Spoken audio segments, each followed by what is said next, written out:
wassalatu wassalamu ala rasulillah wa ala alihi wa sahbihi wa mawala.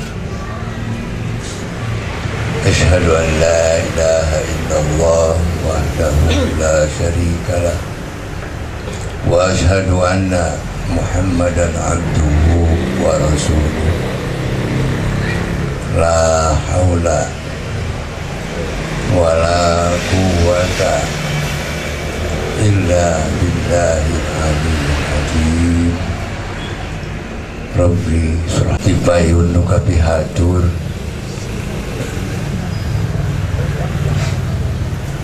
wada netepkeun puji ka Zat nu Maha Agung,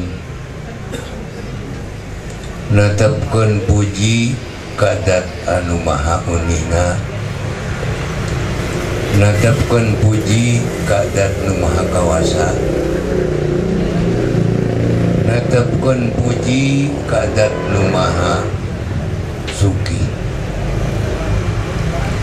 Anugerah sinaran kawilujengan dumugi ka junjunan urang sadaya Kangjeng Nabi Muhammad sallallahu alaihi wasallam. Oge ka para bojo-bojona, ka para sahabat-sahabatna,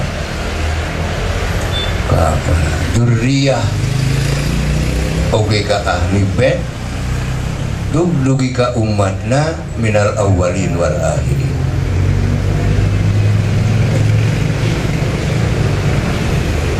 Bapak sesepuh majelis Darus Sipa, majelis dzikir sareng sholawat Darus Sipa, musim kuring dihormat.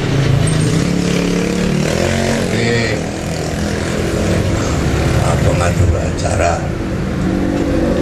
parantos masihan waktos ka pribados kanggo sausiah memperingati mieling di Isra keunana sinareng di Mi'raj keunana junjunan urang sadaya Kanjeng Nabi Muhammad sallallahu alaihi wasallam. Dina oge nu dihormat kusim kuring Bapak Kepala Desa, Bapak RW, Bapak RT, oge ka para alim ulama, ka para hadirin wal hadirat anu sami hadirnya tempat ku irodatna mantena. Alhamdulillah dina ieu saat urang tiasa muwajaha Pak Amprok Jongoh patepang wajah dina raraga mieling di Isra keunana sinareng di Mi'raj keunana junjunan urang sadaya Kanjeng Nabi Muhammad sallallahu alaihi wasallam.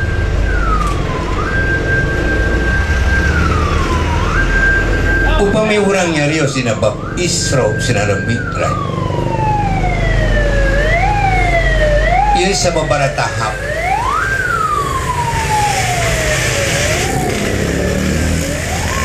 Tahap awal geus cekap sarayana geus ngaruping tentang bab buruk sampai di Isra keunana sang di Mi'raj keunana junjunan terlepas tina nyarioskeun tentang buruk. Eta peristiwa eta peryogi ka uninga cekap ti murang kali SD dugi ka SMA sina lancar lalakon di Isra keunana sinareng di Mi'raj keunana junjunan urang sadaya. Di SMA ka dieu mah tingkatan SMA model urang ayeuna entus tingkatan entus di atas dewasa. Naon atuh saya tos sing uninga didinya urang meresanana. Mari ieu teh anu berjalan kana sakuliah. Jadi sanes saukur tingkatan eta sing tingkatan leuwih ka sababaraha tingkat. Eta cerita Isra Mi'raj. anu singkatna bae cerita Isra Mi'raj teh anu ujungna tentang sholat. Oleh-oleh di Isra keunana sang di Mi'raj keunana junjunan urang sadaya sholat. Sholat anu 5 waktu dicana ku junjunan cerita dongengna kitu dipasrahkeun ka urang eta sholat anu 5 waktu dikemas ku junjunan dina labelna eta kemasan as-sholatu mi'rajul mukminin. Dauhan junjunan tah ieu sholat sing bisa dipakai alat mi'raj pikeun jelema-jelema mukmin. Eta dari mutiarana Isra Mi'raj.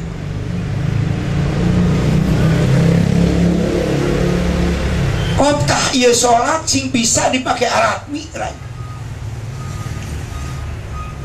Eta pokokna cerita Isra Mi'raj.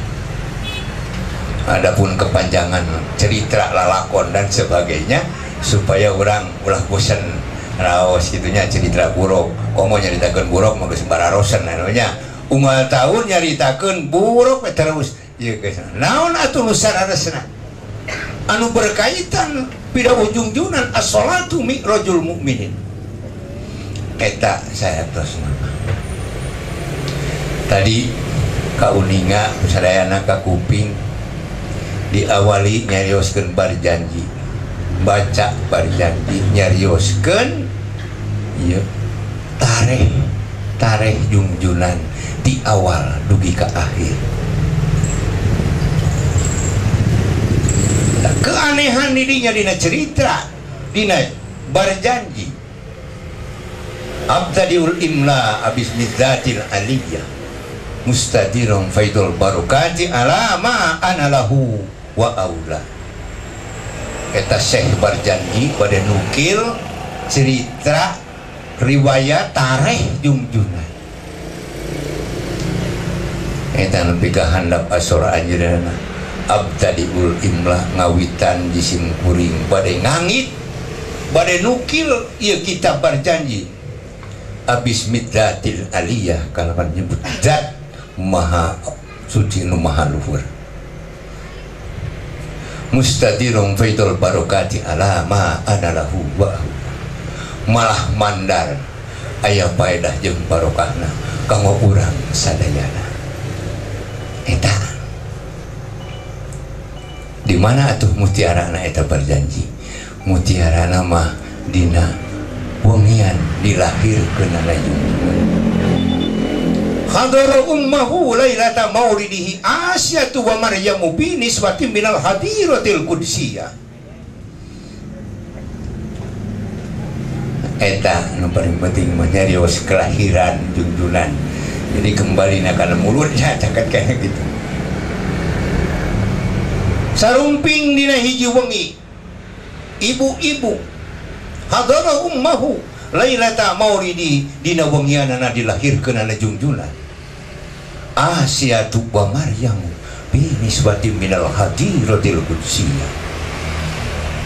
Sarumping ibu-ibu dina wengian dilahirkeun ana junjunan Siti Maryam sareng Siti Asia minal hadiratil qudsiyah anu sararumping ti kursi di surga.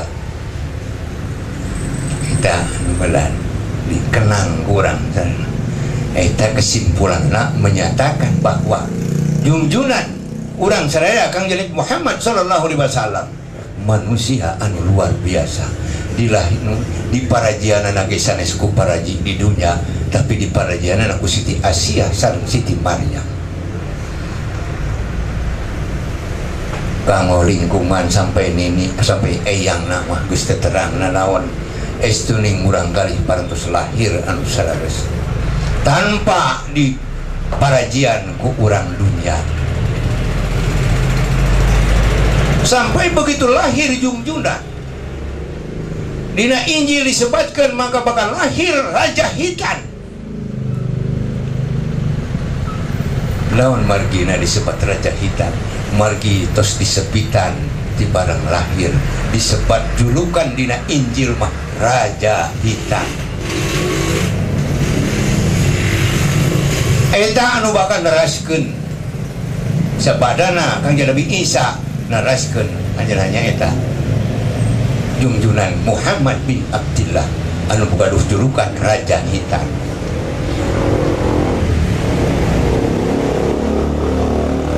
Cekap memperingati kelahiran junjunan anu singkatna anu saperosna meh hadara umbahu lailata maulidihi Asyatu wa Maryamu biniswatin minal hadiratil qudsi.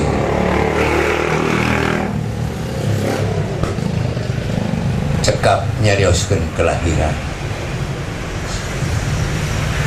nu berkaitan sareng Isra Mi'raj.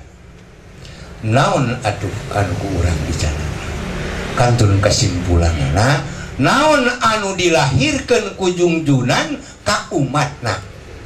Tadi mah nyeros kelahiran junjunan, ayeuna mah nyeroskeun naon anu dilahirkan ku junjunan kanggo umatna.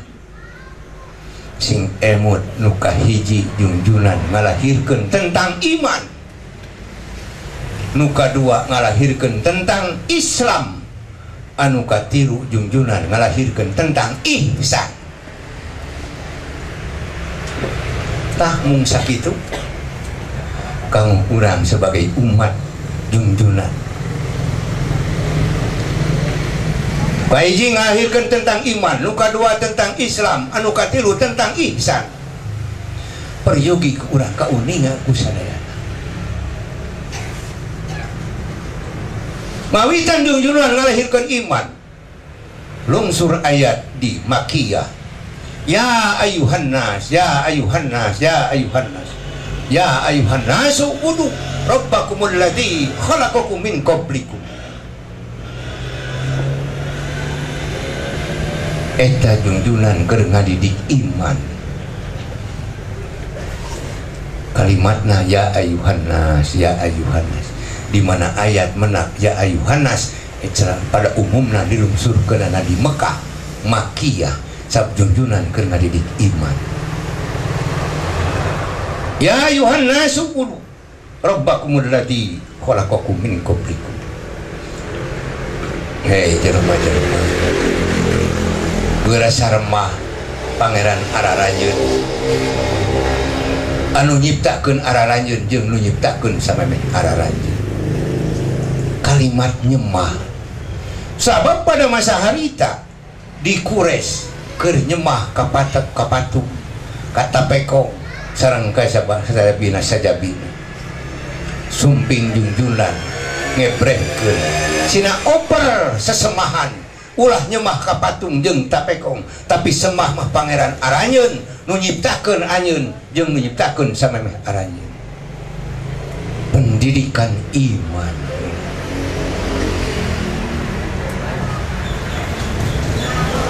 ngadidik iman parantos di Makkiyah sampai junjunan terjadi Isra Mi'raj masih di Mekah.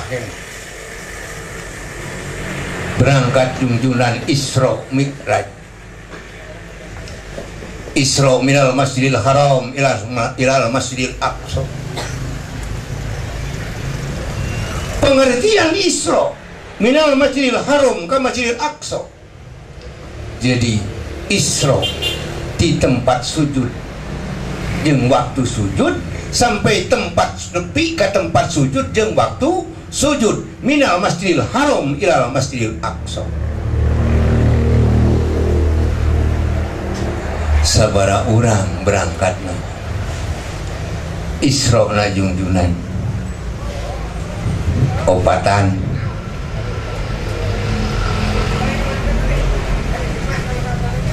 disinir dina nu sok biasa junjunan Jibril Mikail sareng buruk eta istilah pengertosan anu cekap luas.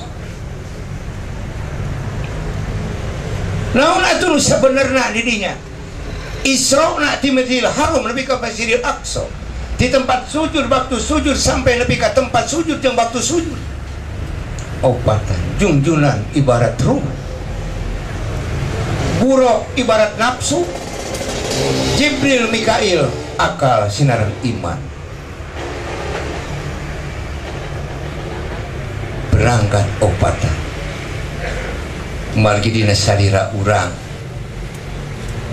aya naon atuh nu salaresna dina salira urang teh tak aya ruh dina salira urang teh aya nafsu dina salira urang teh aya akal dina salira urang teh aya iman ruh nafsu akal iman aya di urang masing-masing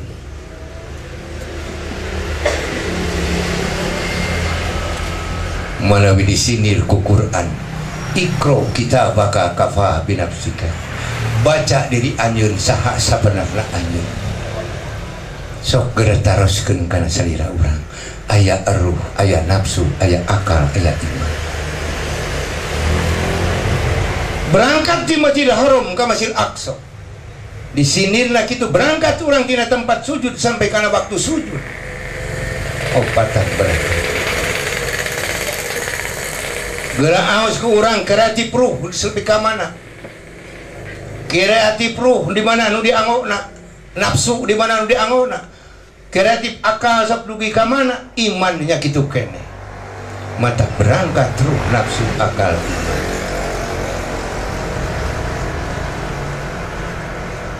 jungjunan dibni namanya rioskeun dina nalika Isra di mana petepang sareng patempatan anu suci anu patilasan-patilasan anu marulia maka runjunan teh urang netepan dirinya sinirna kitu Sholli Muhammad Sholli Muhammad Sholli Muhammad Sholli Muhammad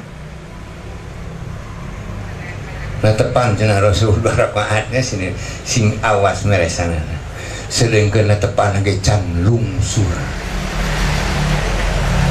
bololah netepan sunat netepan wajib oke nu mah bade dicanak mun ibarat dicanak teh mah nya Sholli ieu sindir anu sabener urang contohan sakedik tempat sujud waktu sujud nepi ka tempat sujud waktu sujud tegasna munti lohor dugi ka asar rengse sujud urang berangkat awasnya Sholli di lohor dugi ke asar tegesna urang ulah milampahan mata di dia aya kalimat dina Al-Quran aya aqimus sholah aya inna sholata tanha anil fahsya wal munkar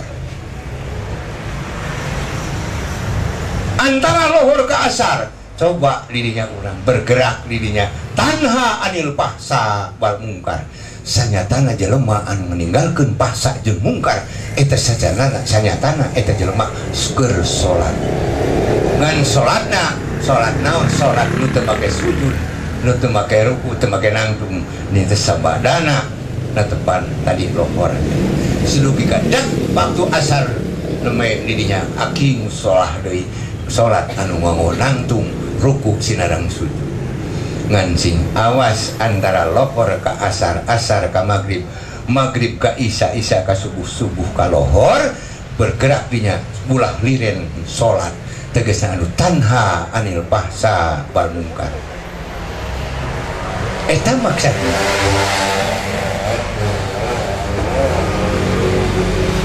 gaduh ka Masjidil Aqsa maka Rasul bade mi'raj tadi dia sinir as-sholatu mi'rajul mukminin mantak di mana nggak sengaja keduk ka Masjidil Aqsa buruk mah dicangcang di luar kantun tiluan dina Rasul bade ngalaksanakeun mi'raj Jibril Mikail sareng jungjunan ki buruk mah dicangcang manawi urang upama bade ka masjid lebet ka masjid eta buruk ulah dicanak ka jero kalebet masjid cangcang we di buruan sabab eta buruk lir ibarat nafsu pada mi'raj mah jungjunan tiluan buruk mah dicangcang tegas nafsu teu dicanak bade nafsu mana-mana geus puguh amarah lawamah mulhamah jeung mutmainah ge geus teu dicanak lajen mutmainah teu dicanak wayah hawe nafsu mutmainah dicanak netepan mah simpen ulah dicanak bilih urang karena tepan ku sebab mutmainah mah mawakana bener bisi karena tepan ngalamun rek bener bisi karena tepan ngalamun rek jariah bisi karena tepan ngalamun bade sodako eta kan tebat bener eta kan maka disimpan bab nafsu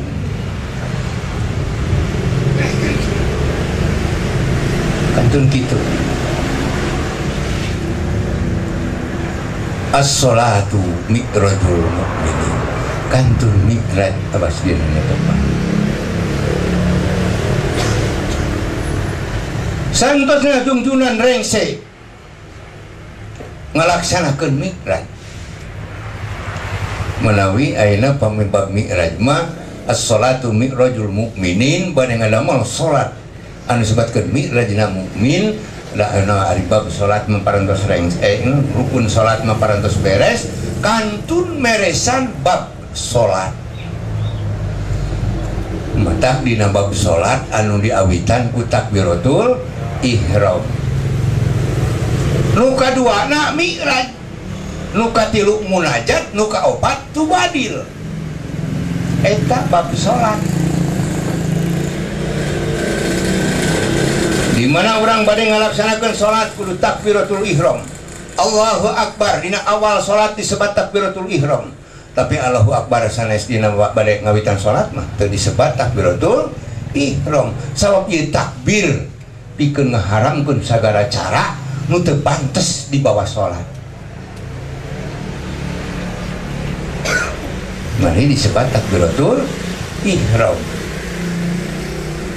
disebutna eta mikot batas tebenten sareng nu bade naik haji di maraduikan mikot kudu ihram man gitu anggon tebenten sareng kitu ieu oge urang bade nicap kana salat tegasna mi'rajul mukminin maka di dia aya ihram mikot di mikotan ku takbir mantap takbir dina sebat takbiratul ihram ngaharamkeun sagala cara nu teu pantes di bawah salat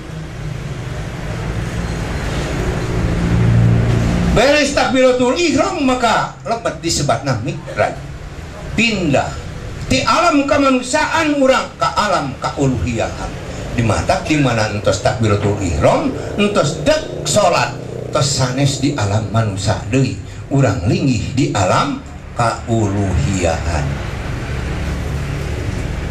Allahu akbar kabira walhamdulillahi katsira wa subhanallahi bukratan wa asila tah eta paseu mi'raj dina doa iftitah eta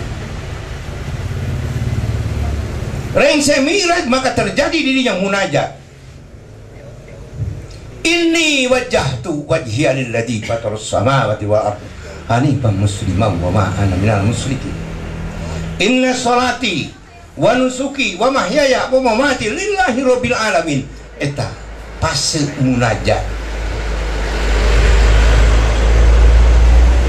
rengsek munajat maka tubadil sampailah orang dugi karena sidratil muntaha disebutna tubadil la syarika lahu wa bidzalika umirtu wa ana minal muslimin eta tubadil sakrengsekeun ta eta oleh-olehna mi'raj bulan teh sampai titik as-sholatu mi'rajul mukminin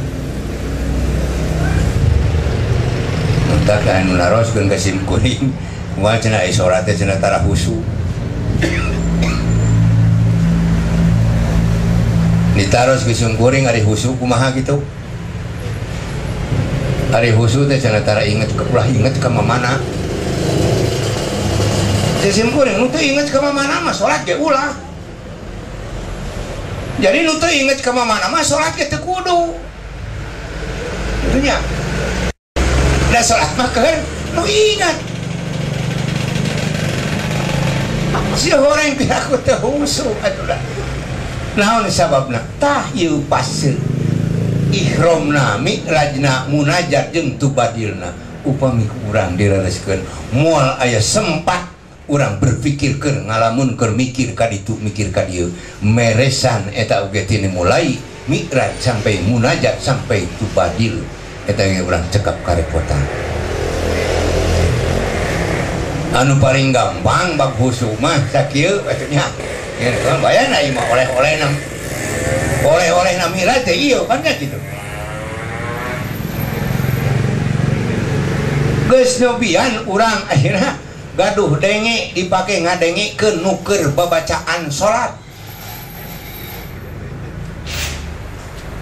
Hiji urang boga tingali geus ditinggalikeun eta tingali urang kan ningalikeun nu salat atarohu fa illam takun tarohu fa innahu yaraka. Kasimpulanana mafhumna eta hadis. Jadi bab ihsan mah nu dipandang ku Quran alus dipandang ku hadis alus. Tak laksanakan. Contoh cara tahlil timimiti tak nepi ka akhir ayat Quran anu dibaca piraku Quran mandang goreng piraku hadis mandang goreng sok mungkin pandangan tina Quran anu mat ayat Quran timimiti nepi ka akhir eta bab tahlil ayat-ayat Quran anu dibaca matak teu angeus-angeus bab tahlil nepi ka kiwari anu nyarek ngabrag anu keukeuh wae terus bari teu puguh dasarna kumaha bab ihsan sok laksana seueur-seueur bab ihsan teu kudu make ngorehan Quran hadis bab ihsan mah nuhunkeun pandangan we tina Quran jeung tina hadis cekap sakitu dipandang alus ku Quran dipandang hadis dipandang ku hadis alus prak. Contoh ta Masjid Batu Jajar, Masjid Agung Batu Jajar. Upami ditaroskeun punten Pak Imam bade tumaros ka DKM ta masjid, lupi ieu teh ngiblat itu Masjid Batu Jajar teh. Mungkin rada marongos sigana imam teh. Percaya ka aing jeung mun jawab kitu nya. Ieu teh munang sarerea ngiblatkeun ieu teh. Taroskeun ceuk saha atuh ieu teh ngiblatna teh. Ke daguan sakedeung. Betrek kana lemari nyana ke Kompas tah ieu. Tah ceuk Kompas teh ceuk padom ieu ngiblatna teh geuning tah teu dijawab ku Quran jeung ku hadis ku padom dijawabna. Bab ihsan. Seueur-seueurnya bab ihsan. Mata kulah ributkeun deui bab ihsan mah dar. Bab ihsan mah seneng anggo teu seneng sawios. Teu aya kalimat bab ihsan awon. Bu'istu li utammima makarimal akhlak supaya umat mukmin, umat muslim berakhlakul karimah. Itu tah itu. Naon anu kakantun didengung-dengung bab Islam teu nyaho anu katingali nu katinggalun carios nu bade ka Arab bade nyampurnakeun rukun Islam nu kalima naik haji sabab nu kalima teu terang anu kahiji diingkeun bab syahadat. Padahal upah dihitung itu syahadat teh aya dua rupa. Gitu. Dua rupa teh nicakeunana. Ari kalimatna mah anger. Asyhadu an la ilaha illallah wa asyhadu anna Muhammad Rasulullah. Sabab aya dua rupa. Aya syahadat keur kafir, aya syahadat keur Islam. Sing pintar ayeuna umat junjunanna kudu pintarnya umat muslim sing palelintar. Syahadat eta teh aya syahadat keur kafir, aya syahadat keur Islam.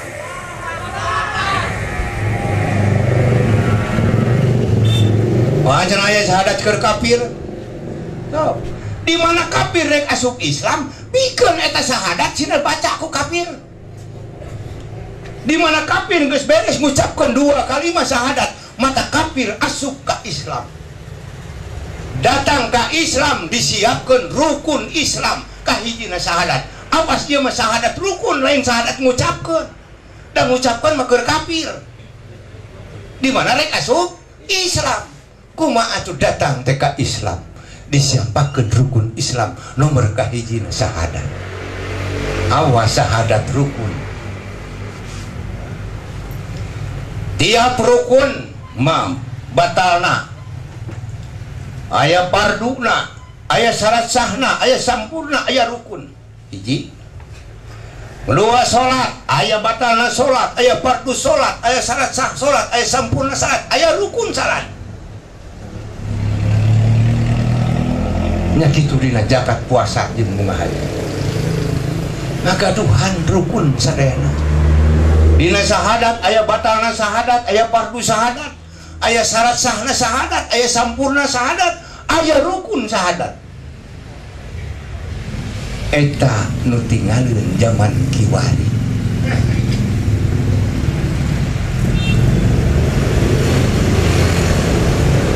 Semertina salat we, zakat, puasa, ngahaji, syarat mah geus saya ngucapkeun ge beres. Emangna urang dianggap kafir wae kakara asup Islam gitu. Wah eta mah kafir asup Islam, sok cenah ngucapkeun dua kalimat syahadat. Beres we kafir asup ka Islam. Kantun kumaha datang ka Islam siapkeun rukun Islam. Kahijina syahadat.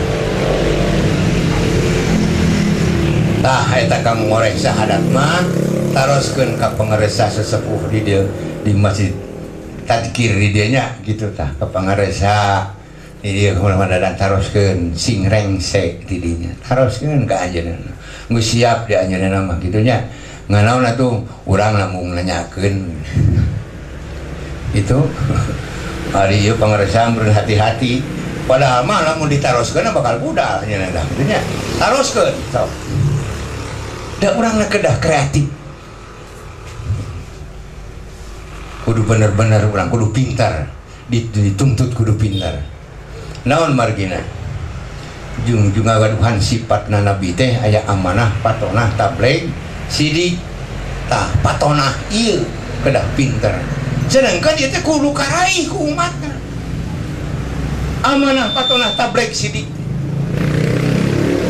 umatna ge kedah kitu geura raih eta amanah patonah tabligh sareng sidik nembe urang kalingkari ku ka Muhammadan eta disebut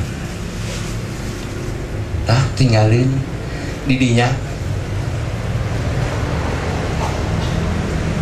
naon margi eta henteu beres syahadat mah beres ka ditu nanya kacau gitu kajenting Quran katalar hadis katalar kaluaran ti Kairo kaitu kadinya teu beres syahadat mah kantone pemimpinan urang eta menteri agama kapan riweuh eta kitunya eta menteri agama disebutna riweuh kapan nah teu apal syahadat sebenarnya mah mun apal beres syahadat teh moal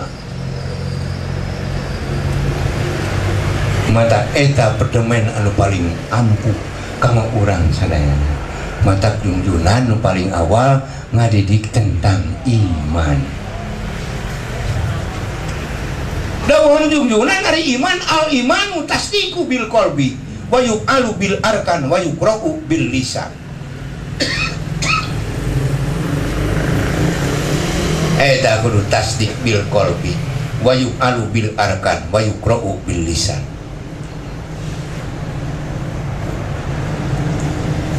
ayo urang mah kumaha ku sabab pendidikan iman daya nya mantap cenah jeung cenah we saya nganjurkeun kudu iman adi taroskeun teh iman teh ceuk sae teh ceuk ajengan teh tah ceuk Quran tah ceuk hadis ceuk sebatas eta dina masa-masa ayeuna sebatas ceuk sababna naon sabab pendidikan iman kapan ditinggalkeun iman kalau teh ceuk Quran atuh kadituna ceuk Rasul sedangkan Rasul ngadawukeun al imanu tasdiqu bil qalbi kudu sidik ceuk ati kalimat tegasna ulah ceuk iman ka Allah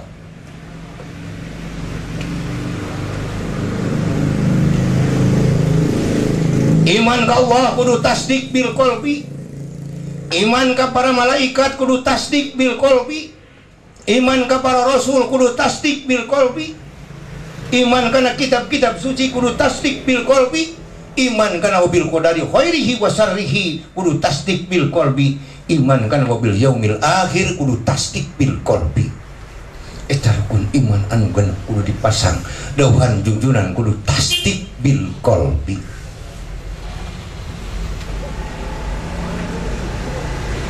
anu alhamdulillah ku pangaresana dia ada majlis takbir dalam sholawat eta keur meresan ati supaya urang terjadi tasdik bil qalbi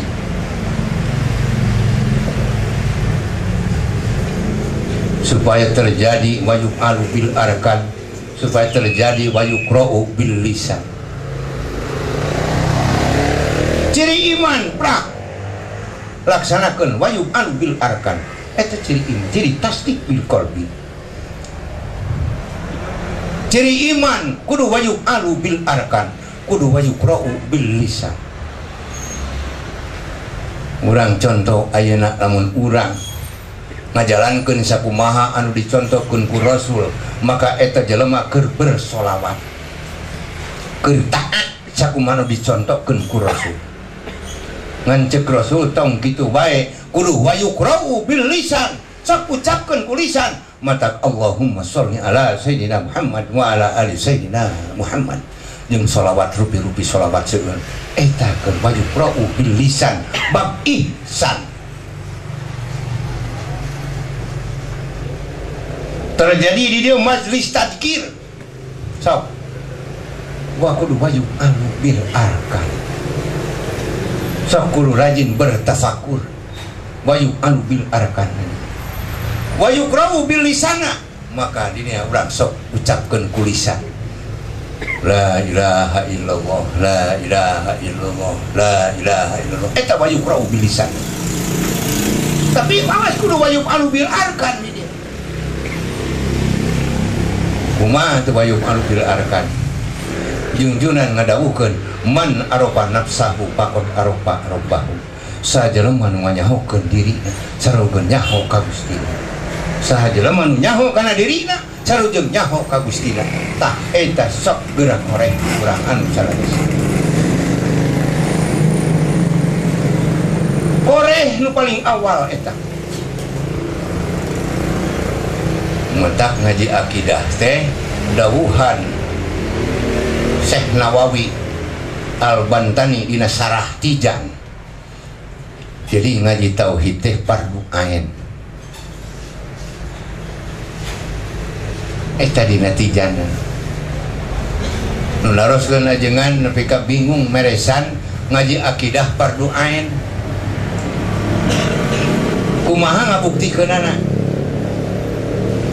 Mantak ari fardu ain kupar sepuh mah diberesan nerangkeun fardu ain. Jadi aku idul iman anu 50 perkara wajib ka jalma Islam balik tur boga akal. Eta ngebrehkeun fardu ain. Ngan gade dina akidah aya kalimat wajib tangtuna ge moal sarua jeung wajib syara. Ari wajib syara mah lakonan diganyar ditinggal disiksa. Tapi wajib akidah mah nuduhkeun kana bukti, nu bukti hukumna wajib. Jadi aqdul iman ieu teh keur ka jalma anu geus bukti Islamna, bukti balegna, bukti boga akalna. Kantun kitu kita mangga sok gerakeun ayeuna papai-papai rek meresan anu ujungna mah aropa nafsah faqad aropa ropa. Sok geura beresan gitu. Sebab Allah Ta'ala geus maha adil gitu. Allah Ta'ala geus maha adil. So urang sami sarena gitu. Ti tukang pulung tah nepikeun ka presiden, leungeunna 2, sukuna 2, panon 2, ceuli 2. Teu aya calon presiden anu leungeunna 3. Eta maha adilna eta. Adil maha adil maha pela. Mata tadi tiap perkara diawali ku basmalah. Kudu urang kudu maca bismillahirrahmanirrahim. Anu naroskeun ka sim kuring na kunaon cenah baheula bismillah baheula mah bisa hibar nurus bumi. Wah bisa ka mana-mana cenah. Ari ayeuna bismillah ayeuna mah abdi cenah maca bismillah 10.000 nepi ka teras letah teu jadina naon. Itu atuh kudu beres heula apa nya? Kudu beres heula bismillahna. Dina bismillah teh aya be ismi Allah. Mun di kalimatna lamun dipisahkeun, be ismi Allah dijikeun jadi bismillah. Ceuk urang Jawa mah ceuk be utawi isun kang wiwitan ismillah kang jenengane Allah tah nupang mimitina nu dijenengan Allah teh nu wal awal wal akhir wal zakhir wal batin tegasna datna ilahi ta eta nu dinamin asma'na Allah teh eta Ar-Rahman kang welas kumaha welasna Allah taala di dina Quran geus diungkapkeun laqad khalaqnal insana fi ahsani taqwim Allah taala nyiptakeun insan fi ahsani taqwim dina bentuk numpang hade-hade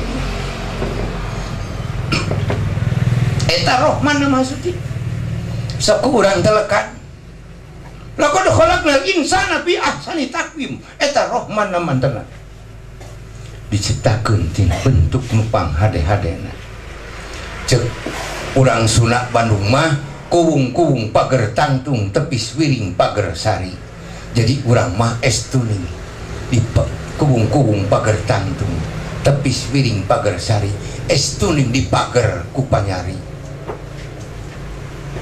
rebing pantes nya mun cuguk irung pantes so segala pantes we lamun beungeut jelema rata mah damal pantesnya tah mata kudu kak dekok ngedekok pantes mun cuguk pantes eta warna bi'ah sanitak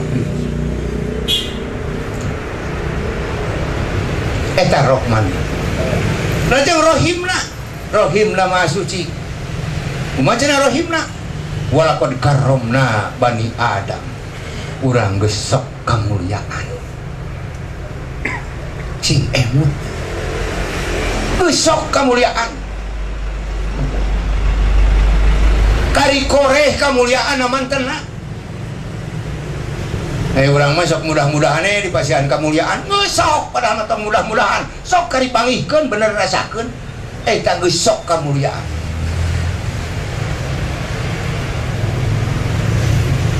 geus komplit dibere bentuk panghadena sok dibere kamulyaan kantun ku urang diraih khalaqnal insana fi ahsani taqwim sok urang raoskeun bisi teu perjanten kari ngeunteung we nungtun eme ngareneng jeung alus mana kari kitu nya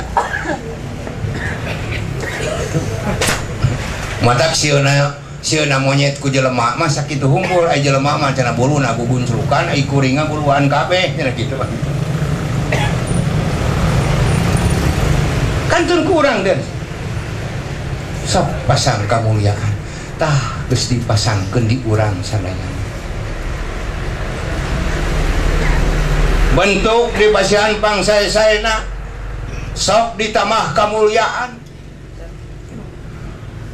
urang mah masih rotek baheula tara ku piring baheula mah ku daun kuciat padahal mah teu pira daun kuciat tapi nyobaan mah urang alah pamicankeun daun kuciat cing 200an mah kana dampaleungeun we kitu tah eueuh nuana jelema teu kira-kira ding kanan ku daun kuciat ngebrehkeun urang mulia na manusia tetep beres tah cukup segitu yo baik ka dieu alhamdulillah ayeuna ari sadana puji eta kagungan Allah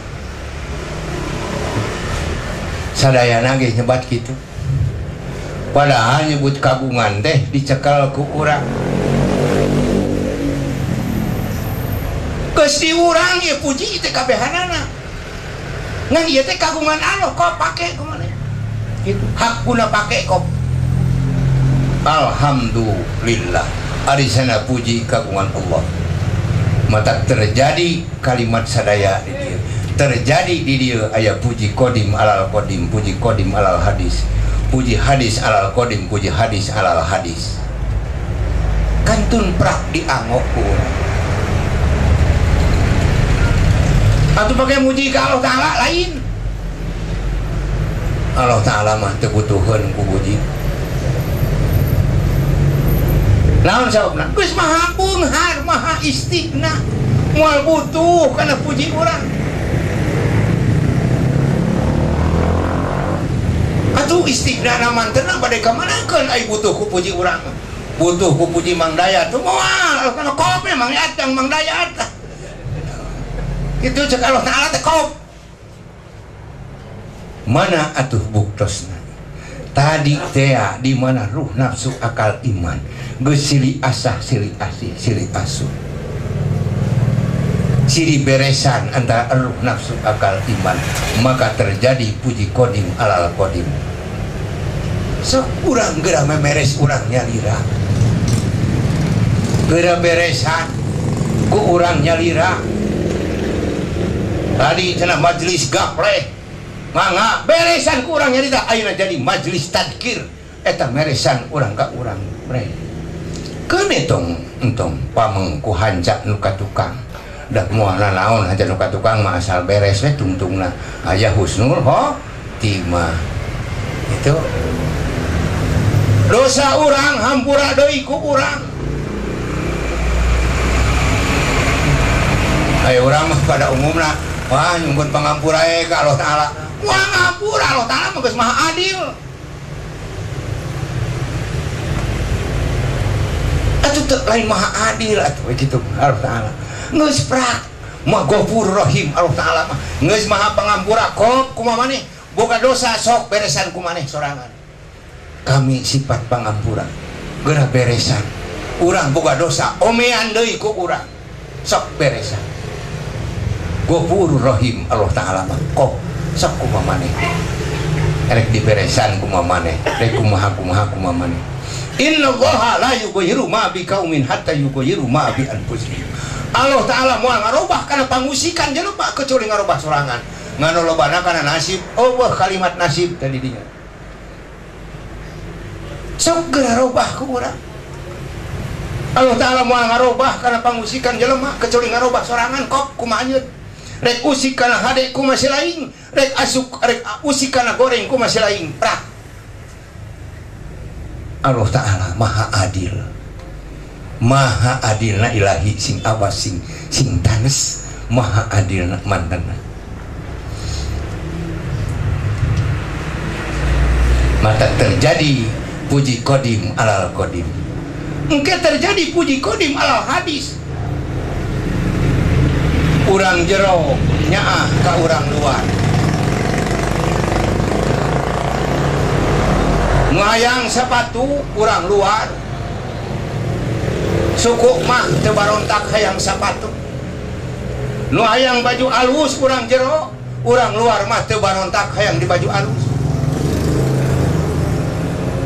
hayang jam tangan urang jero leungeun mah teu acung-acungan hayang di jam tangan teu tah urang jero mah hayang sok sagala di urang jero nu hayang pikeun ka urang luar hayang sepatu meuli sepatu pikeun ka suku hayang jam tangan meuli pikeun ka leungeun hayang baju sok pikeun ka naon jadi gini urang jero nyaah ka urang luar puji kodim alal hadis sok pasangkeun di dieu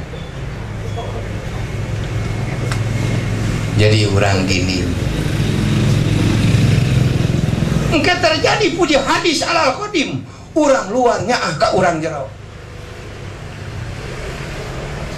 Mang Dayat ini ka ditu ka Masjid Agung salat bro cek urang luar stop ulah wangka angkat ka masjid urang abdas heula cek urang luar nu baseuh urang luar nu baseuh leungeun nu baseuh beungeut nu baseuh suku nu bersih urang jero eta puji hadis alal qadim dur subuh sarelek ka masjid heup Mang Dayat ulah waka ka masjid cek urang luar teh eta salira tadi beuting tas kuat ka itu nginung budak ibak heula wayahna nu ngahod-hod tiris urang luar anu bersih urang jero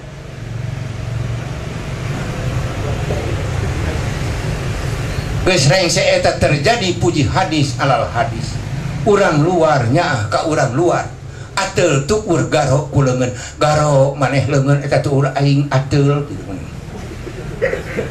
apa garo urang luar jeung urang luar beres mata terjadi eta puji anu opat kop ango ku urang sadayana jadi urang beres sagarupihalna eta we heula beresanana itu sok puji mah salira urang kasalira ngesto kasalira menta pitulung sok geura ngesto kasalira salira ngadamel kasayan ngesto kasalira salira natepan ngesto kasalira tina sagarupa hal sanu dicontohkeun ku junjunan ngesto kasalira kamu saha atuh ngade ulah salah ieu mah salat disangakeun ka Allah taala teu butuheun Allah taala ku salat Mang Dayat teh teu butuheun Allah taala kok pejang Mang Dayat sing halus beberes iya kana budu kasalira ngesto wa iya kana stain kasalira meta pitulung ting sok bade kasaha alah aya tulungan aing hayang duit atuh digawe atuh gecreu ngajejak mesin tukang ngaput mah nya atawa gap kana pacul habek macul ngesto ka saha nu hayang duit saha nu macul saha ka urang nu pogok makan gitu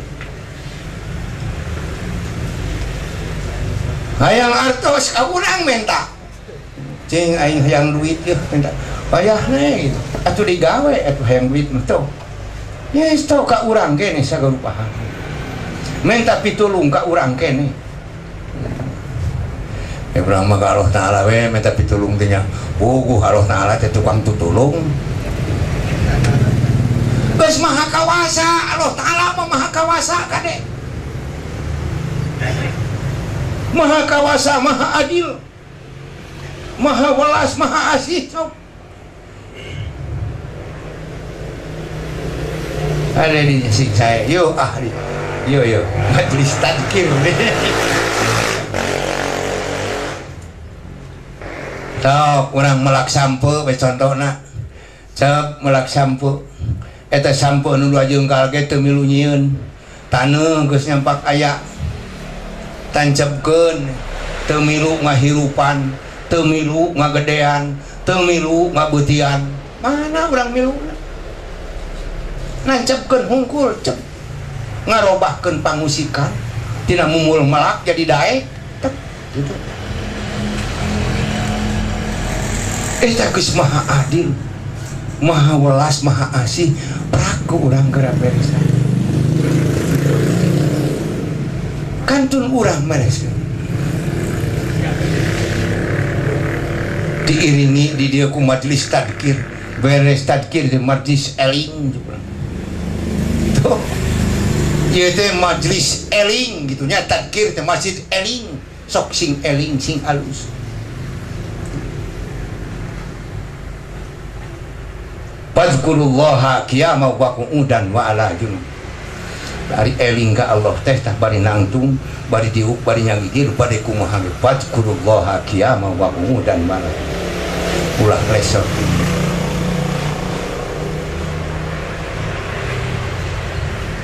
aya eling ka Allah teh kumaha nginget-inget Allah taala moal ka inget Allah taala mah itu tapi inget ka mana tah inget kana tapakna tapak kawasana Allah taala urang buktina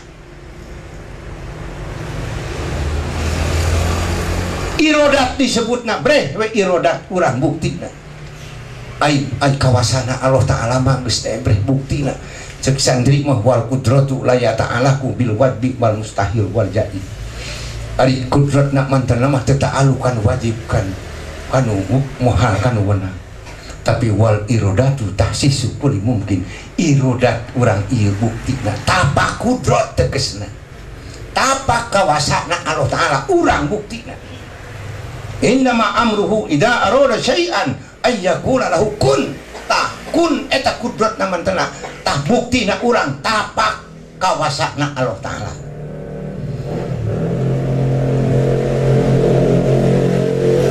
ieu tambah beres matak tah sok geura tadkir geura pikir ke urang ieu tapak kawasana Allah taala geura pikir anu sabenerna supaya terjadi arupa nafsah tah nafsah ieu tapak kawasana Allah taala oh nya deh sak meteranan itu. Jadi nyebutkan Allah Ta'ala Maha Kawasa teh moal cenah dan ieu ceuk tapakna ieu geus bukti. Ieu bukti tapak kawasana Allah Ta'ala. Eces kana tapakna atuh eces kana kudratna mantena. Ieu irodat disebutna breh bukti. Tuh tah eta we ayeuna mah nyebut Allah Ta'ala Maha Kawasa teh moal cenah moal jejengkean nyebut Allah Ta'ala Maha Kawasa teh sabab ieu geus ebreh tapakna. Ieu tapak kawasana Allah Ta'ala.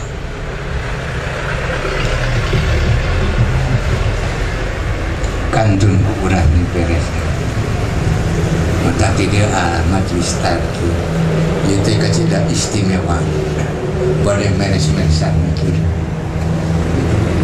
sekurang memikir banyak cek bahasa Arab nama gaya tapakur cek urang mah mikir cek bahasa Arab nama tapakur sing getol tapakur sing getol mikir tak nu dipikiran teh ieu tapak kawasana Allah Ta'ala. Geura papai-papai ku urang ieu tapak kawasana Allah Ta'ala.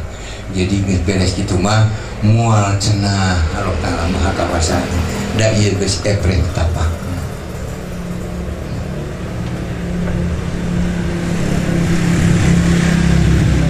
Eta di dieu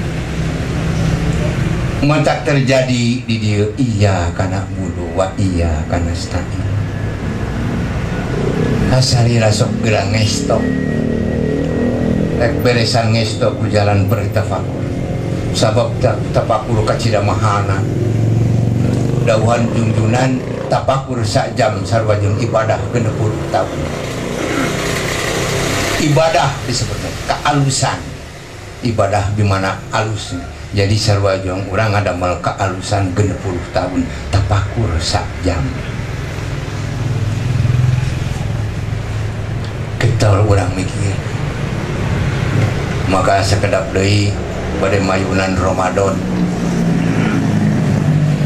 eta bulan anu suci disebatna aya dinya makom-makom tapakur dinya anu disebat Lailatul Qadar.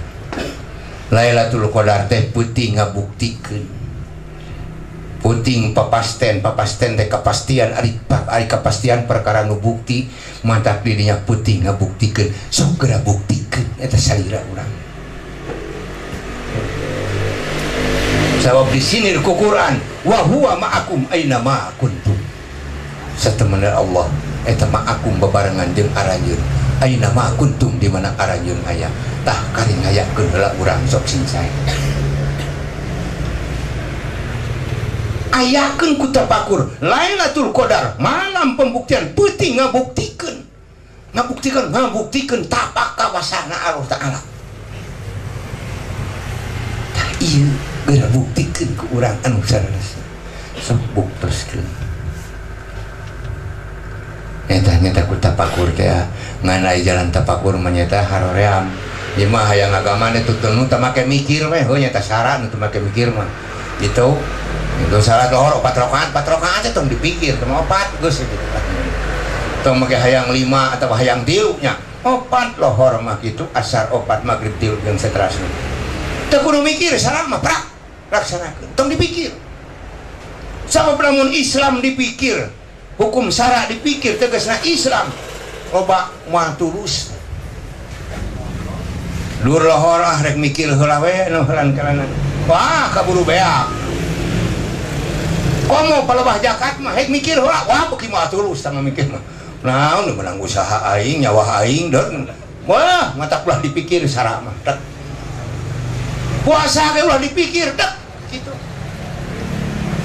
wah dipikir sun lapar itu yeuh moal dak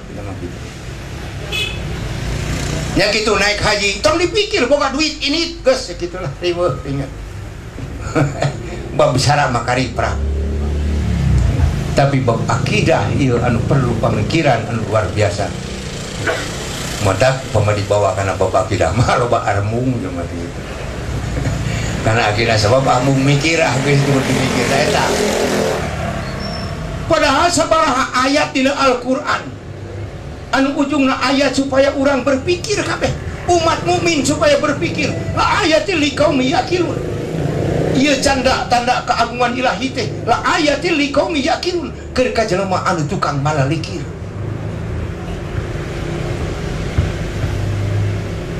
Eta mari akidah mah kedah dipikir mata ku ahli tazkir mah pan aya napas aya anpas aya nupus aya tanapas itu ari napas jeung anpas mah anu ngarenghap keluar ka jero tara barang bawa naon bedana jeung eme sarua ngarenghap itu. Tapi ayeuna lamun anpas jeung tanapas itu nupus jeung tanapas ta eta mah ngarenghap ka jero barang bawa ngarenghap keluar barang bawa ta eta anu diharapkeun ulah sarua teuing jeung eme kitunya ngarenghap ka jero netepkeun saha anu suci tak ngarenghap keluar dat sugih nu dikarep ku sakabeh makhluk kitu sinir bahasa Sunda ngarenghap ka jero netepkeun saha anu suci Allah ngarenghap keluar dat sugih nu dikarep ku sakabeh makhluk Allah itu. Jadi ngarenghap ka jero teh kudu Allah Allah pan gitu tah eta nya itu kata pangaresa yang iya anu itu Mang Dayat ulat keret wae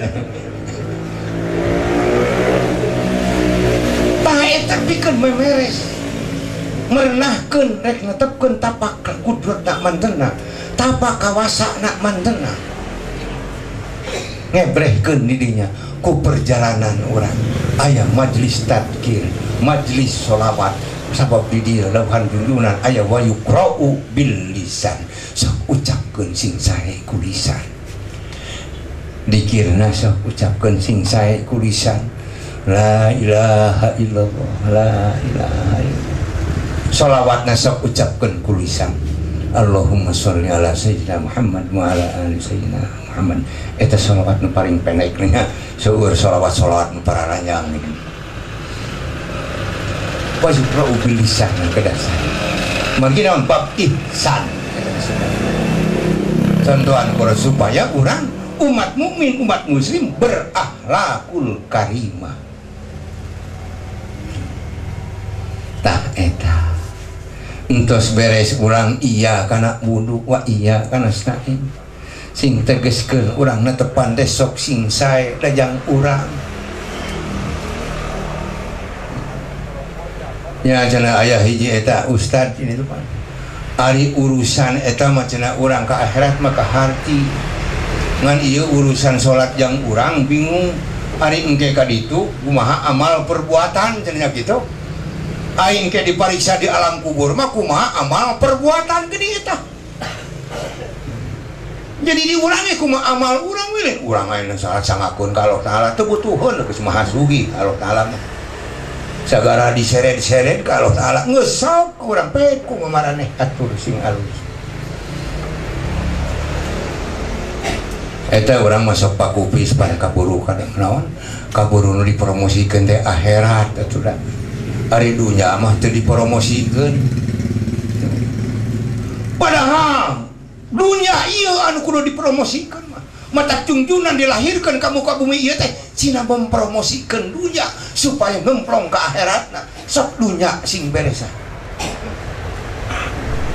mata urang kesimpulanna kudu hubud dunia sing ka hati urang geus kumelar ayeuna di alam dunia geus puluhan tahun tapi loba kene ancan ka harti dunya mantak lamun aya pamuda henteu salat ulah sok digeunggeureun tanya we hunggul ujang di mana linggih gitu ngari dunya salat jang di dunya mah hayang teu salat mah engke di akhirat sok sing sabeuh di akhirat caman hayang ulah salat mah kok ngan di dunya mah wayahna kudu salat mata kudu terang heula dunya teh paranti naon atuh paranti beramal ibadah nu dicontohkeun ku Rasul sakumaha contohkeun ku Rasul praklaksanakeun di dunia. Di akhirat mah Rasul geus mah nyontohan salat di akhirat mah. Ieu di dunia Rasul sok matak singgah harti dunia anu sabenerna. Kadang-kadang sok kalepasan banyak. Ku sabab tina nyaritakeun wae akhirat mempromosikeun akhirat nu ujungna we dadari. Uluh engke dipasang cenah we dadari engke teh urang itu ya. Teu mikir urangnya, mata kudu alus berpikir teh kitu. Ai sirit jeung kanyut di ruang di alam dunia. Di itu we dadari kajian amu cuy siga kukumaha ge dateng aku kubog sirit ke akhirat henteu. Sok teruskeun enak mah. Lebih ka mana atuh justru nanti eta teh. Sinil siloka cek bahasa urang ngebrehkeun ibaratkeun ka istri satu kenikmatan anu luar biasa digamarkeun sarupa kitu. Lain urang bakal toel ka wedadari masing wedadari amu cuy si kumaha ge ai sirit eueuh.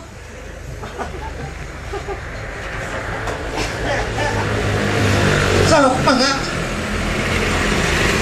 ingat aku mau tanya ayeuna Syekh mayit mah dikubur dibawa jeung sirit-siritna. Sugan anu mau teh siritna eueuh kitu jeung keur engke di surga. Oh. Malik di ka asal sadayana oge kitu da eta mararangkeun di dunya atuh. Tah eta kitu nya kedah calakan. Kurang calakan cilaka atuh cara ajengan di Cianjur. Cenah kulan kabita teuing cenah kudu baraleunghar.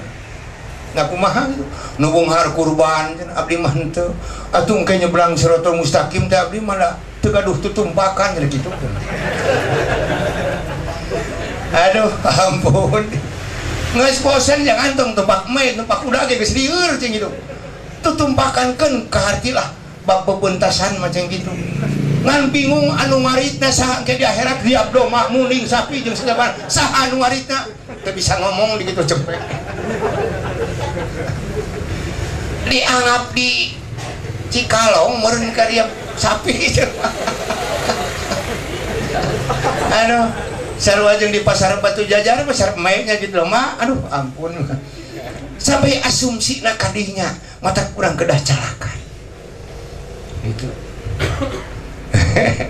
alah maka belah ditu mah cenah lamun eta teh cenah anu kurban teh make sok baju sok payung gitu make kongkorong segala aduh puguh we atuh nyai kongkorong da meuli ka manakeun meuli nya cakot wajenganan bikeun ka majikanana kitu meuli gitu. Ulah sampai orang terkecoh ku asumsina samodel kitu mata urang kudu berpikir itu kudu patona urang kudu pinter eta mentak di sing calakan ayeuna tepan teh sok sing sae lejang urang ngadamel amal-amal sae teh sok sing merna lejang urang anu diiringi ku ikhlas anu sararesna lejang urang itu ai urang mah lain uraga tamaka denda we urang mah nya salat teh itu pada tetangga sholat kurang ngilu pada gitu kan gitu ulah dajang kurang saga rupa amal perbuatan anu saya dicontohkeun ku Rasul wungkul jang kurang tah lamun entos rengse kitu didinya urang merenahkeun iya kana budu wa iya kana sna'i sok sing urang sing merenah maka song dipayun do ihdinas siratal mustaqim sok geura tincakeun kana siratal mustaqim kana jalan anu istimewa tincakeun tong ragu-ragu deui bisi ragu-ragu dipanap naon atuh ai siratal mustaqim teh siratal ladina an'amta alaihim tah siratal mustaqim teh nyaeta jalan para solihin anu parantos dipasihan kanikmatan tuh jadi tong jejengkean sok geura dampalkeun kasayan kastem jalan kana kasayan beres kan gitu Fatihah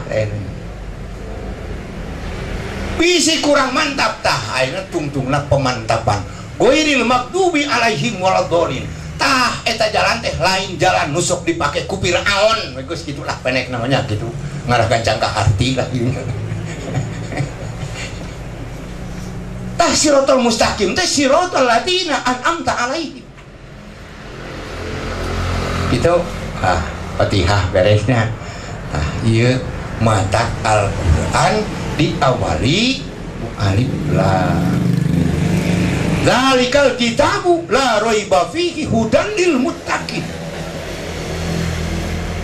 Jadi sote hudan lil muttaqin lamun urang geus jadi Fatihah heula kakara teh kriteria muttaqin teh nyaeta anu tos rengse Fatihahna. Sabab Fatihah disebutkan Ummul Quran lamun cek urang mah para ahli dakwah eta teh muqaddimahna Al-Qur'an.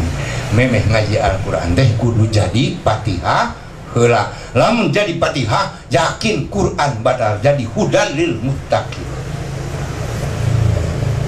Teu beres Fatihah mah kajian kataral Al-Qur'an. Sagala diremus we nya.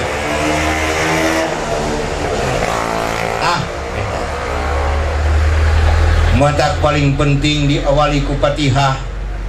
Itu we nya lah singkat dicanak singkat nah. Rusuk dianggo teh Fatihah, Fatihah. Sampai urang di mana urang tawasulan, urang hadiah depan ilahatul di anu Fatihah. Sabab eta ngebrehkeun kana naon perjalanan kriteria muttaqin teh eta. Atuh ujungna ayeuna kulhu palak binas. Itu kulhu palak binas. Teu langkung ti kitu. Kulhu bade diseueuran mangga palak binas mantara loba sakali-sakali beres kitu nya. Mimiti jeung tungtungna nu dianggo ku para solihin. Dianggo praktekkeun ka urang sadayana supados jadi panginget kanggo urang sadayana. Ngebrehkeun ayeuna sarudal muttaqin ujungna bisi poho ahadna Allah taala. Surat Al-Ikhlas dina qul huwallahu ahad. Ari Allah ma ahad. Ari urang kumaha keur makhlukna wahdaniyat disebutna. Lamun mapai sifat 20 engke bakal panggih jeung sifat wahdaniyat. Urang mah wahdaniyat hiji datna hiji sifatna hiji sakabeh pada melana. Sakabeh mungkin bungkul tapak kudrat brek tapak kudrat nata nu wahdaniyat. Allah taala mah ahad. Begitukeun sate ku sim kuring sabab sifat 20 loba di ka Allah taala keun. Loba nu ngaji sifat 20 di pesantren di mana kitab dibuka dibaca itu ya dan sifat 20 dideletkeun ka Allah taala. Ieu kesalahan. Sedangkan hadis junjunan terus ngadawuhkeun tafakkaru fi khalqillah wala tafakkaru fi dzatillah. Dina hadis Bukhari tafakkaru fi khalqillah wala tafakkaru fi dzatillah. Sok geura pikiran mah khalqillah wala tafakkaru jeung ulah rek mikir-mikir kana zatna Allah taala. Moal kapikir Allah taala mah ngagaduhan laisa kamislihi syai'un. Geus moal bisa dikumaha-kumaha disapertikeun diumpamakeun moal kaduga urang laisa kamislihi syai'un. Perhatikan tafakkaru bi khalqillah sok urang gerak pikiran teh ieu khalqillah. Khalqillah bi mana akidah bi mana sareng mah kabeh khalqillah babadotan khalqillah naon khalqillah tah ceuk akidah khalqillah. Sabab dina urutanana aya khaliq aya makhluk aya hawadis. Ari khaliq mah tegasna zat ilahi anu teu aya mimitina teu aya tungtungna. Ari makhluk mah aya mimitina eueuh tungtungna. Ari hawadis mah aya mimitina aya tungtungna. Cara eme mimitina aya tungtungna di sate atos. Ari makhluk mah aya mimitina eueuh tungtungna mata berjalan sampai di dunia akhirat.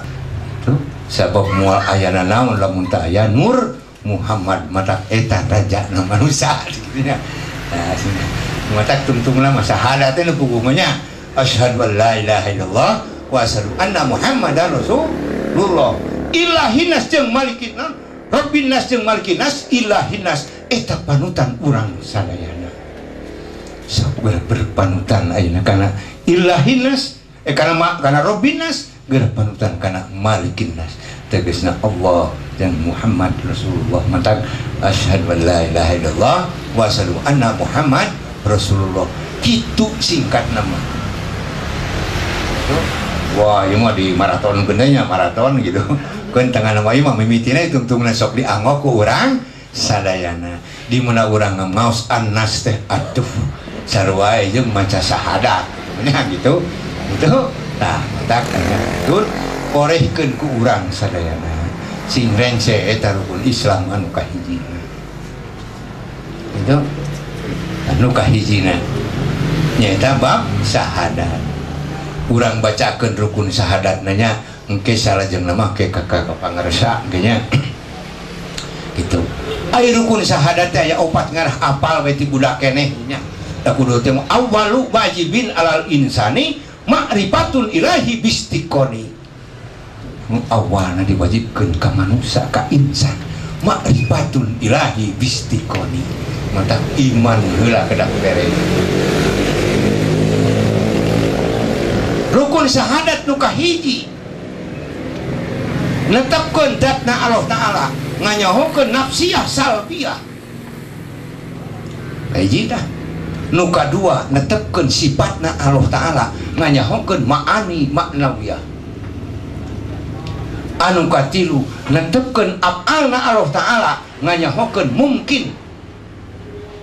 Anu kaopat netepkeun asma'na Allah Ta'ala nganyahokeun sidikna Rasulullah. Nah, nganyahokeun nya benerna Rasul. Da Rasul mah maha bener dan maksum. Mata kudu netepkeun benerna Rasul. Nah eta mantap lamun jelema teu salah nya cek sara mah dosa. Tuh. Cek sara mah dosa. Ngan cek akidah mah teu dosa. Nu teu salat teh ngan nganggap teu bener ka Rasul gitu.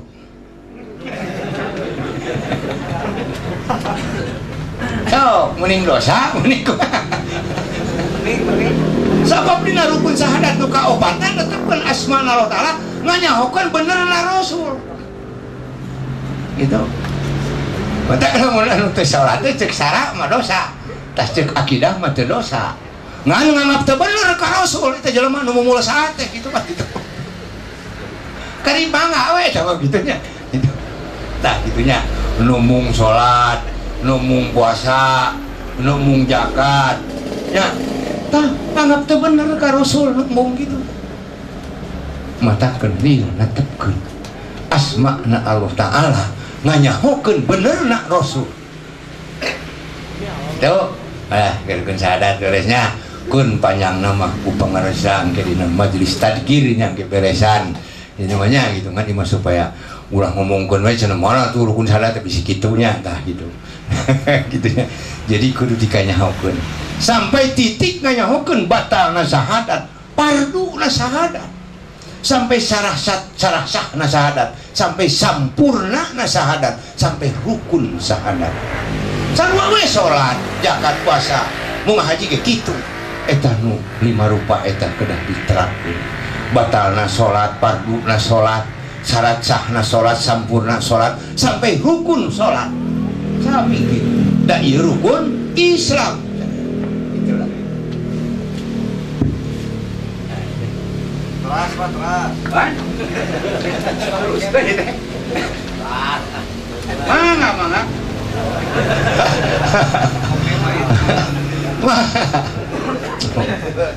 Tah eta kitu.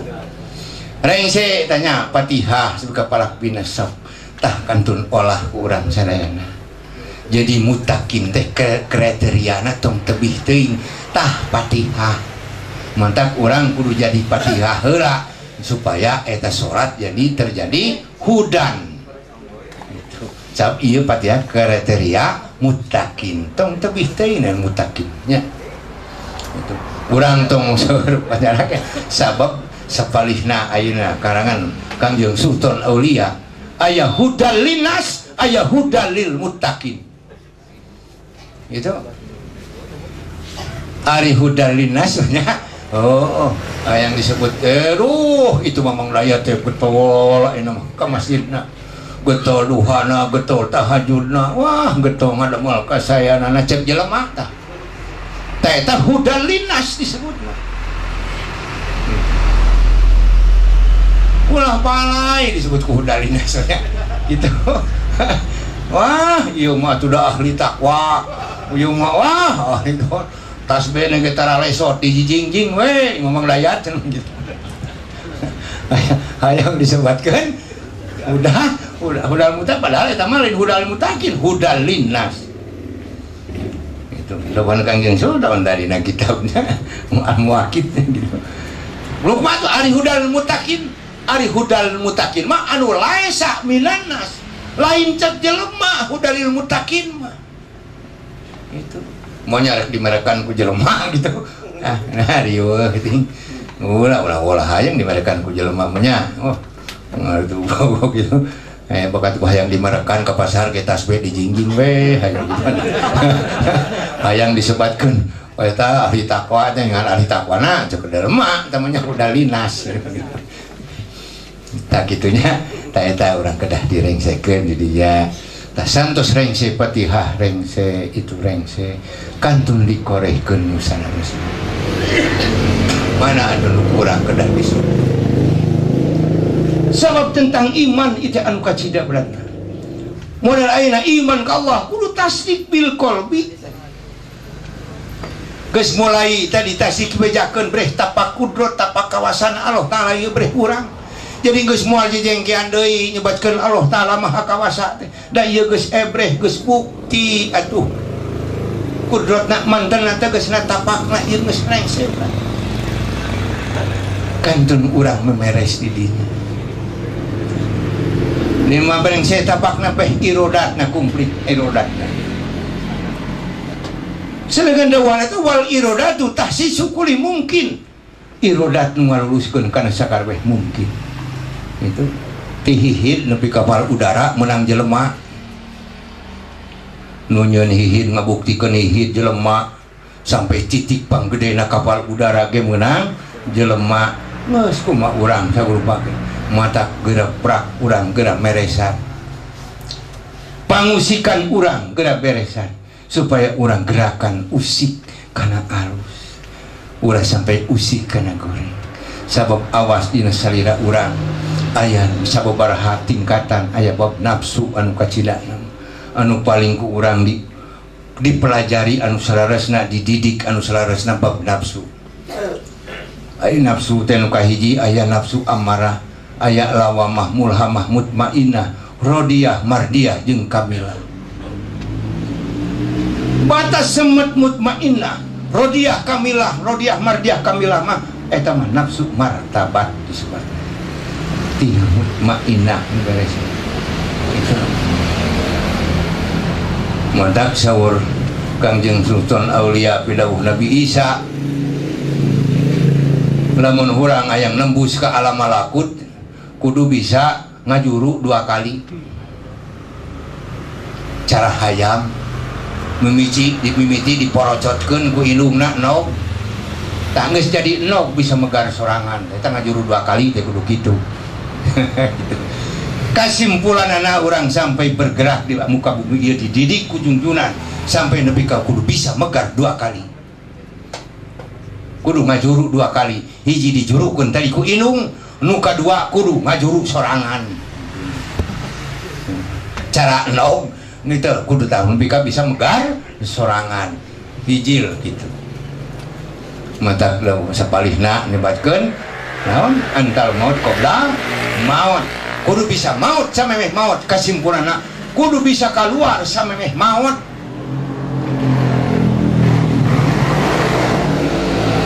eta endeh genah lihat keluar melihat ulin heula samemeh maut teh gitu gone mae nama antep mae mah yang minum sok siapkeun cai dahareun sok siamkeun mang dayat nama amang we ka ditu kan gitu ibarat kitunya antal maut qabdal maut kudu bisa urang keluar samemeh maut. Mata istilah nama urusan maut mapan aya dicabut, dipunut, dijemput, tilu rupa. Aya nu dicabut wae ku Israil teh, urang kuring jedud di bogo gitu nya. Ah berat ya gitu nya. Aya nu dipunut. Aduh punten Mang Dayat. Mulanya cek malaikat Israil teh 40 dinten deui mah ya. Gitu nya. Wayahna we, wah tuh urang beres terus dibejaannya ku Israil siap-siap teh eta mah dipunut. Aya nu dijemput. Sumping sumuhun mangga cenah kulan. Bade lungsur nyalira, bade ku abdi nya gitu nya gitu. Ngoreun nu geus tingkat kitu mah. Lah, tong ngarepotkeun Israil. Kuring bisa bijil sorangan. Mangga cenah kulan. Nah eta nu gararanah mah kitu nya lah. Gitu. Ada orang cecelekekan lah orang teu kanyahoan tadina mun. Ta eta ge iman ka malaikat eta kudu tasdik bil qalbi. Gitu. Cek budak mah ai malaikat nu wajib dikanyahokeun sabari jam? 10. Cenah kitu nya. 10. Malik Ridwan kan we asal terang we hungkul da engke di surga jeung neraka anu ngajaga ge. Urang di dunya keneh asal apal we tamakeun bae lah entah. Munkar nakir engke di alam kubur. Heukeun asal nyaho we da urang di dunya keneh. Heuh. Raqib atid sarua di dunya. Di dunya keun bae wawuh ge moal bisa disogok gitu. Raqib atid moal bisa disogok. Wah, mulai ngirim bakal ka Raqib atid supaya dituliskeun alus. Oh, teu tiasa cenah. Itu nah itu muantasa keundah genep kantun opat Jibril, Mikail, Israfil jeung Ijroil eta anu disebat malaikatil muqarrabin. Jibril, Mikail, Israfil jeung Ijroil geus apanya Jibril mah nurunkeun wahyu ka rasul, ilham ka mukmin, jadi pabrikna ilmu tah Jibril. Atau malaikat Mikail tah eta pabrikna rezeki tadi Mikail. Israfil mah tah eta tukang ngatur urang naon pernapasan. Cek budak mah ning songsong cenah angin pada pernapasan. Geus puguh nyaring sare ge urang ngareng HP dalam untuk Israfil mah abis pahala namanya. Lamun Israfil ngadat mah geus we tamanya gitu. Orang itu bisa ngarenghap kan. Ngap. Malaikat Ijroil tukang nyabut nyawa. Ari nyabut nyawa teh jumlah bakteri nupang leutik-leutikna dicabut nyawa na ku Ijroil. Gitu. Nah, gitunya. Sing reng se. Sedangkan ieu al-imanu tasdiqu bil qalbi kudu sidik. Kudu tasdik ka malaikat beda iman. Sok eta sok ngintun salam ka Jibril, Mikail, Israfil. Alah ampun ai kumandang mah iman ke malaikat ai salam tara nu mah cirina iman ke malaikat naon atuh mah gitu. Salam atuh si getol. Da iman urang gitu. Ai urang mah kumaha hayang payu dagang ya Allah, dagang abdi ieu teh nuju teu payu ngisi hayang pajeng. Eta malaikat Mikail gigireun mun cara urang mun teh diteke mah urang teh pun kae. Ieu teh kami urusan rezeki teh cek Mikail geus mandat di kuring kabeh. Kunaon kekeleuweungan we ka Allah Taala cenah ieu ka kuring. Nah lah di hayang traktor mah tong kudu ka SBY atuh ka Menteri Pertanian we da. Di ka SBY ge dibalikeun deui tah ka Menteri Pertanian. Tong ka aing jeung SBY terus di Menteri Pertanian hayang kitu mah. Gitu banyak. Teu benten urang kitu. Oi urang sok gagayaan wae ya Allah. Ai malaikat gigireun anu ngaturna ari aing cenah toel-toel itu kan gitu. Iman tasdik bil qalbi ka malaikat sok. Tah ieu tukang ngatur rezeki malaikat Mikail, Israfil dia, Ijroil dia. atuh urang bade angkat-angkatan tibana netepan areu bade kulem salam assalamu alayka ya Jibril, assalamu alayka ya Mikail, assalamu alayka ya Israfil, assalamu alayka ya Ijrail. Salam ai malaikat ti heula ngintun salam ka urang komo mayunan Ramadan. Tanazzalul malaikatu warruhu biidzni rabbihim min kulli amrin salam. Lamun jelema beh na keur tapakur dina bulan puasa dina saat-saat disebutkeun Lailatul Qadar, maka lungsur para malaikat baringin beruluk salam kanu keur bertapakur meureun salamet malaikat nya salamun hiya hatta matla'il fajr. Eta ngucapkeun malaikat salamet dinya salam sampai keluar fajar. Ai urang talibna iman ka malaikat nepi ka tar uruk salam ujan sing itu keur sarakola kene hayang pinter salam sing salam ka malaikat Jibril. Da eta sagarana ilmu di Jibril. Rasul ge pan lungsur wahyu ne ku Jibril ka Rasul ilham ka mukmin sok eta salam sing sae. Semua ka mana-mana mah sama ka malaikat Mikail. Masih gagalowongan pek wae mah ya. Mikail, ieu teh kumaha ieu teh? Kuring teh teh rezeki teh nah ieu teh ka kuring lebih ka parak kieu kumaha ieu teh? Pek gagaleunang ge moal naon da malaikat mah tarang mah.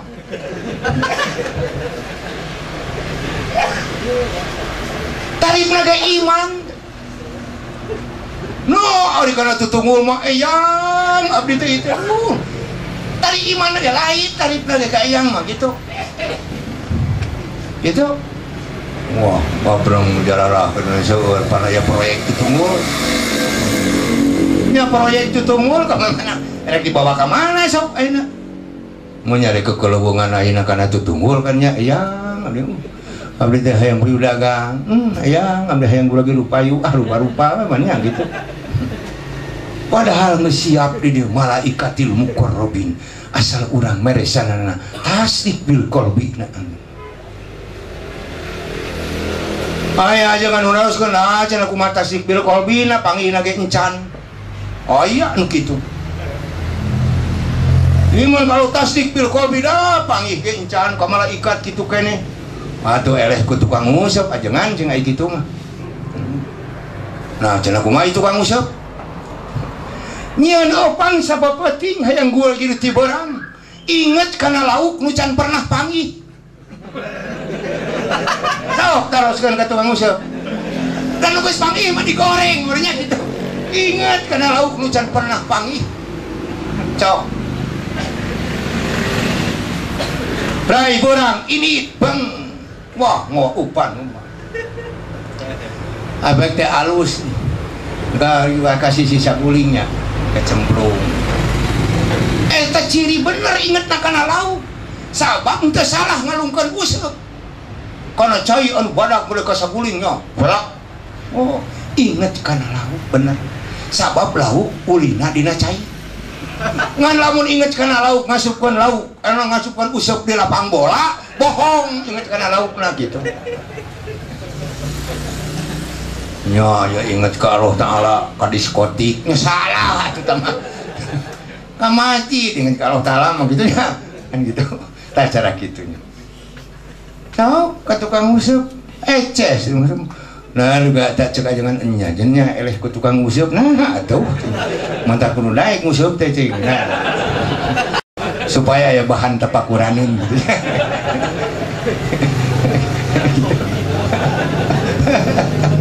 So kasar kurang laras dilenyepan mah itu teh. Oh sangat istimewa. Sagarupa perkara kurang cara berpikir bakal jadi. Tafakkaru fi khalqillah wala tafakkaru fi dzati. Jadi sok mangga pikiran sagarupa hal. Itu. Fadkurullah tak kitu kiamah wa kemudan wala junubihim tak kitunya. Eling ka Allah teh mah eling sebetulnya. Deui takdir mah eta mah yuqra'u bilisan bab ihsan sok sicai. Itu ari bab ihsan mah pan leuwih ti misti disebutna nya gitu. Nah ari urang oge buktosna mah kitu. ceketang tuan sara oratna lalaki teh luhureun bujal hanapun tukur pek rek dipake salat pek rek dipake ulin pek gitu ngan lamun sok mang dayat jumaah gitu nutupan orat teh hungkul paling ditanya urnya wah iraha ti si sarwana gitu naon teu aya bab ihsanna kalau pana gitu mah aya bab ihsan di acuh wah di sini apa beres tambah gining sorban jeung sajabana pan jadi gining bab ihsan padahal katang tuan sara mah luhureun bujal hanapeun tukur beres kan gitu malah ya jalmi anu miskin cenah ka Rasul donggap pas waktu lohor ayeuna usul ya Rasul kumaha abdi teh berjamaah hoyong ngiring ngaduh acuk ngan hiji di seuseum ayeuna basuh keneh hoyong ngiring berjamaah abdi teh kumaha sedengkeun dawuhan junjunan salat teu dibenerkeun make baju basuh lawan Rasul balur ku letak eta ku taneuh balur seukuran orat kumaha cenah ya Rasul ya guntang gantungna kan bae da kahalangan ku taneuh wah gitu tutupan madak sok pasangkeun ka ibu-ibu sina bersolek anu sahade-hadena sok dibedak singkana lipan setip singkana nu teu katutupan ku acuk mah sok dibedakan sabab leungit datiah kulitna tutup oratna nawaitu nutupan orat entong make ayeuna dicadar ridu eta kitu ridu make cadar mah geura dahar geura ieu leungeun saborang ngajung-jungkeun ieu ngahuang kitu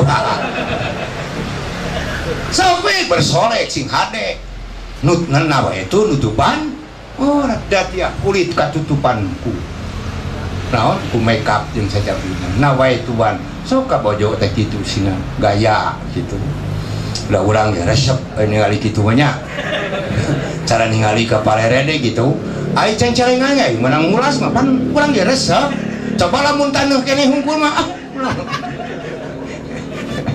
ini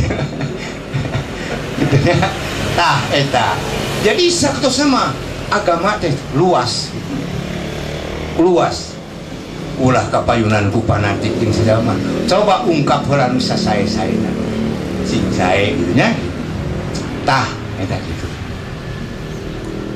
jadi soalna urang kade bisi salah pok ai tasdipil qalbi iman ka malaikat kari opat padahal Jibril, Mikail, Israfil jeung Ijrail eta malaikat muqarrabin anu deuheus jeung urang kadang-kadang urang usaha jadi Mikail kapan ka inung barudak teh ieu jang balanya teh ieu jang budak sakola ieu jang jajan mun gitu eta jadi Mikail eta pan gitu kadang-kadang urang jadi Jibril sok lamun teu digendeng ku Jibril ti budak keneh ku urang dididik sina sakola sina masantren sina moñong sina menguasai kana ilmu jeung sajabana eta lamun teu diutakkeun ku Jibril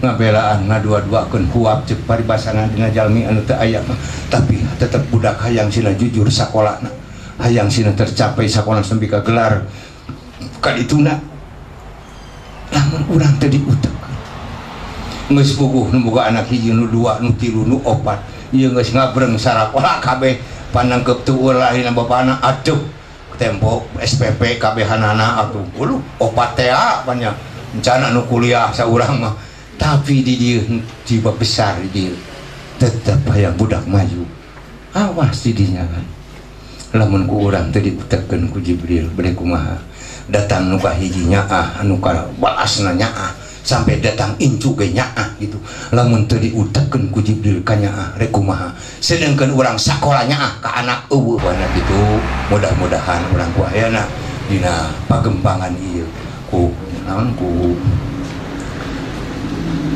karesana ajengan ke diteraskeun sagurupahan ieu ge urang teh sapetepang awal tadi paneuli teuing simkuring nu paling awal nyangakeun silaturahmi we di Makassarana mudah-mudahan urang dipasihan panjang yuswa sadayana kanggo urang ngajarankeun sakumaha anu dicontohkeun ku junjunan urang sadaya urang kalebet ka jelema mukmin kalebet ka jelema muslim anu sakumaha anu dicontohkeun ku junjunan urang sadaya basian syafaat sareng mukjizat ka urang sadayana ayeuna entong engke nyuhunkeun syafaat sareng mukjizat teh ayeuna ulah engke di akhirat moal ada syafaat moal berjalan ke di akhirat mukjizat moal berjalan ayeuna berjalan syafaat jeung mukjizat mugi ku urang suhunkeun sadayana mugi urang dilungsuran syafaat sareng mukjizat mantena urang pagembangan ieu tina urang memperingati urang Isra Sinareng Mi'raj kalawan diiringi urang wade mapag kana sasi Ramadan cenah hapunten anu kasuhun samudaya kalepat agungnya parulun jembarnya mangkampur bobot pangayon timbang tara nyanggakeun sarayana hapunten anu kasuhun wabillahi taufiq wal hidayah akhirul kalam wassalamualaikum warahmatullahi wabarakatuh.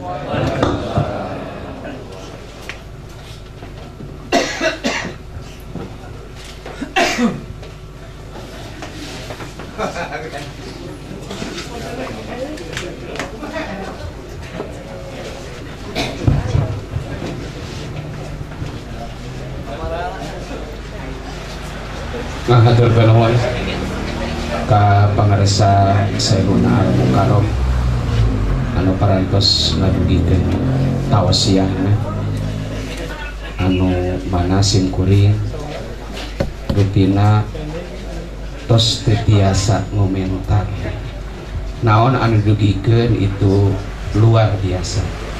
Mudah-mudahan singajantenkeun ilmu anu manfaat kanggo urang sadaya.